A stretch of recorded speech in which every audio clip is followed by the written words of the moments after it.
This is a Fender Telecaster, or so it says on this carved in, should I say, badly carved in Fender Telecaster. And I find it fascinating, and I need your help to identify this and the body. I don't know if the two are the same, but let me just go through the neck with you. It has a serial number on it. So why would anybody bother to put a serial number on it when they'd made such a mess of carving into the wood the word Fender? So if I took that serial number for face value, 31471, it makes it a 1959 Fender. Now, if this was in good condition and it wasn't 1959 Fender, you're talking 13 to 15,000 pounds. But this is not in good condition, and I don't know what the provenance of it is. So, some anomalies. 2 string trees. Fender usually only had 1 there, but that could be added later on. Those have been changed from the Fender. The original Fender ones were really awful. You know, the really cheap ones with the ribbons running down it. But still, taking off the old Fender now reduces the value even further. There was some sort of sticker there, but it could have been just some sort of like Beatles sticker or something like that. There's no skunk stripe down the end of the neck. Neck's in lovely condition. There's no serial number on the end of the neck. Frets have been really well worn away. There's still lots of play on them, but they're still worn away.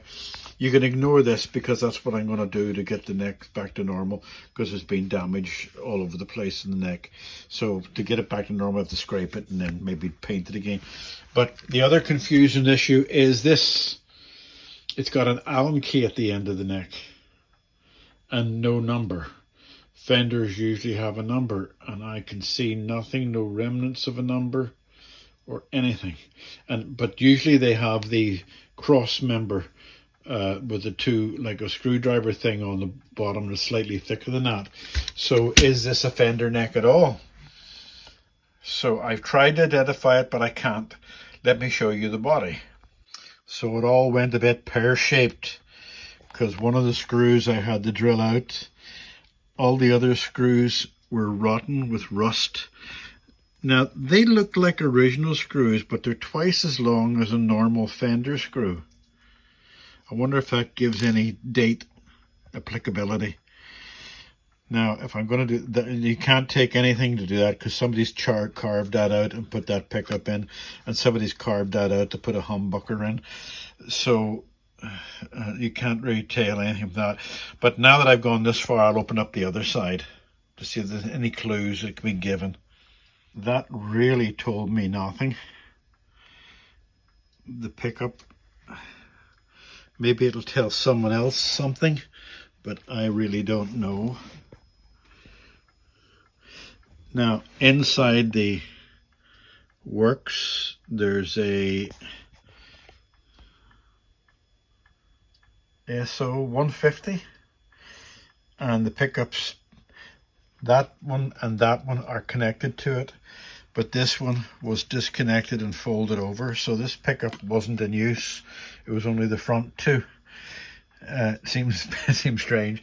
The better pickup is the one that's a good one, and that's not used. But maybe I can understand it whenever you see the way the switching is. But if anybody can tell anything from these, let me just zoom in to see if there's any markings on any of it. No. What does it say on the capacitor? Nothing. And does it say anything on the? Yeah, no, it does say so. I just think it says it's 500 ohm B5 P500K. So anybody any information on this? Be appreciated. I'd like to know what I'm working on. I suspect this is a early 70s Telecaster, but it's so hard to tell. It's been butchered a lot, as you can see. That should not be there at all. That should not be there at all. There should be a thin, narrow pickup there, and that pickup there should be the only two, but they're long gone. So, best guesses, please. Right, what I'm going to do now, this is the 1959 Fender Telecaster. Well, the one I wanted to be in 1959, but it turns out it's nothing to do with Fender. So I've taken off that horrible, I sanded it all completely down. It's been sprayed several times now. I don't know whether you can see it, but it's not the finished spray yet, but I'm going to put a decal on it now. I'm not going to put a Fender decal on because that would put me in a sort of situation. I know the owner's never, ever, ever in his lifetime going to sell us this. But if I put a Fender Telecaster decal on it, some year, someday, the owner might decide he doesn't want this guitar anymore. So it's actually much better to put a decal on it with the owner's name. And what you'll see is I've cut the decal so that it's very close to the edge of the bottom of his name, but not touching it. And I'm going to not cut the top part of the decal, right? Yeah, I'm not going to cut the top part of the decal much because I want the top part to go in there, because then nobody will see the top edge at all. So I'll just trim it a bit like that. So if I put that on something like that, in line with the things, then the top edge of the decal will be hidden in there. I hope that's the plan. So what I'm going to do now is just put the decal in this water.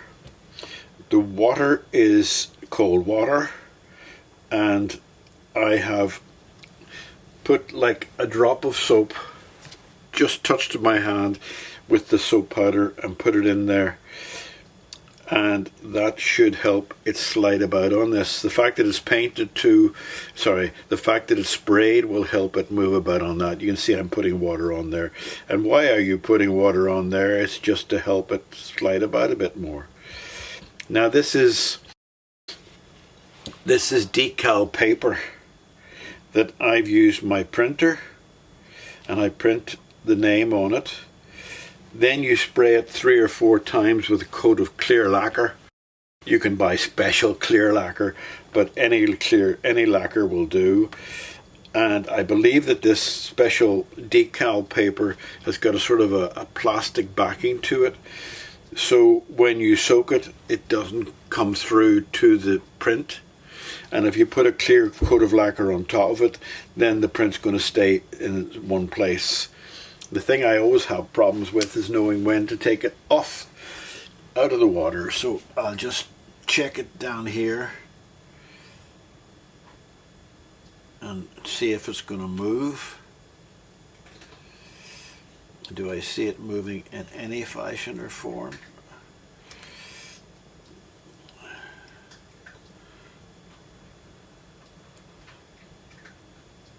No, it's not moving yet.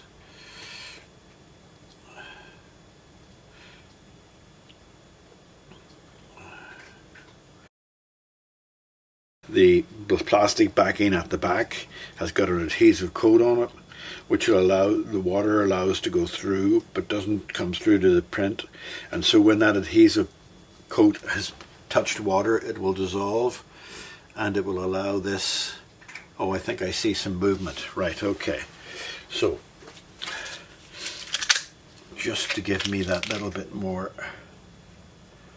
controllability, I'm going to put that on like that. It's a delicate procedure, because if you ruin it, it's ruined. You know, if you squish it or squeeze it. Now, let me just move that down a bit. So I'm trying to get it as close to the edge, but as straight to the holes as I can. The distance from the bottom hole to the top of the P, and the distance from the, yeah, I think that's just good enough. Now, how am I going to do this? I'm going to I can see a little bit of it there. Well, okay, let's try it. Let's move it off and lift that up. You get one shot at this, you wreck it and you're up the creek. And don't forget you're working with slightly soapy water, which makes it even more. Right, how does that look? Let me just move it up there. Yeah, that looks fine. Now, what I do, many people may not do this, but I get a little fine piece of clean tissue and I press down gently on it to try to get the water out from beneath it, because there will be bubbles and water beneath it, allowing it to slide along. And if you can press it out, you have to be very gentle, as I said already, and I'm repeating myself. And at a certain stage you're going to say, stop rubbing it. And I've just reached that final stage, and I'm not going to rub it anymore. Now I'm going to let that dry, just check the edges, and there's what it looks like. Now what will happen is when that dries solid and it's unmovable, I'll probably very finely sand the edges of the paper, which you can probably just about see the edges of the paper there, can you? And then I'll put 3 or 4 more coats of lacquer. And that's better than a cheap old Fender, you know, Fender sticker on a guitar that's not a Fender. Okay? Right, okay, that's fine. All right.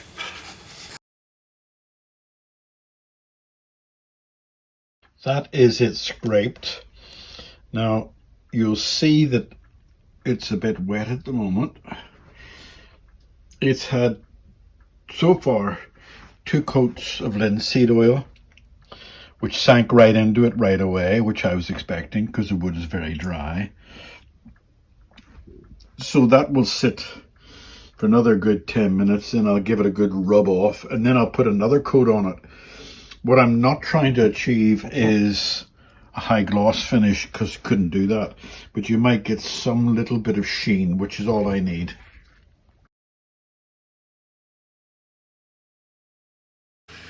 Okay, here's this little Peter Lismore guitar. Peter Lismore guitar. There were some hopes that it was a vintage Fender. One of the other clues was that the neck doesn't quite fit to the body. So it's, but there's a whole pile of clues. Nothing, absolutely nothing is Fender about it. I checked switches, capacitors, everything. But it's still a nice playing guitar.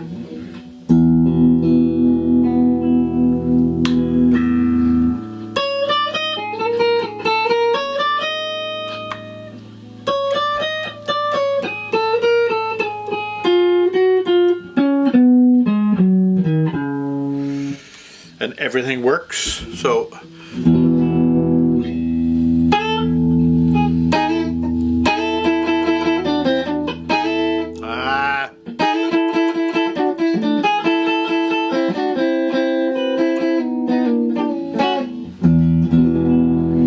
and it's all playing, and everything's back to normal on it, and it looks good. I think it actually looks good now.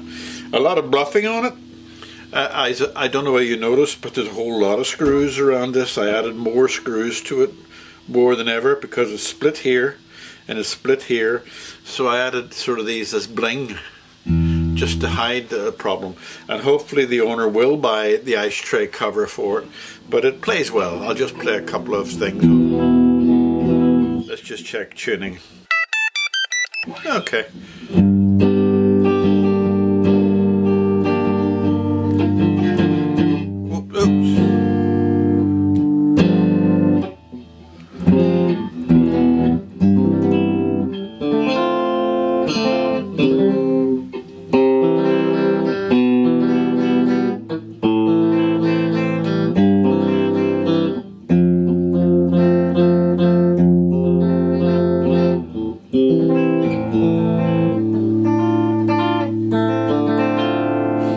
you say it plays well? Loud enough too.